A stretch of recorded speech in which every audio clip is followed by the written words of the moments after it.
Logan, do you want to show me why this is a bad oil filter? I guess yes. That oil filter was very old. It's very dirty, and with all the dirt and buildup that gets in that filter, it can cause restriction in the oil flow. That's why you want to end up changing your oil filters with your oil change.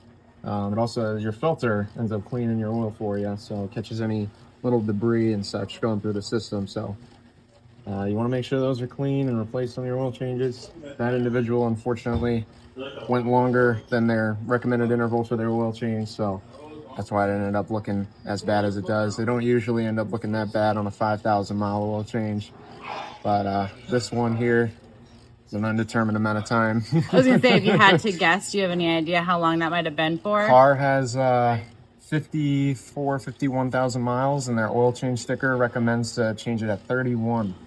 So possibly 20,000, but hopefully less for that customer's sake.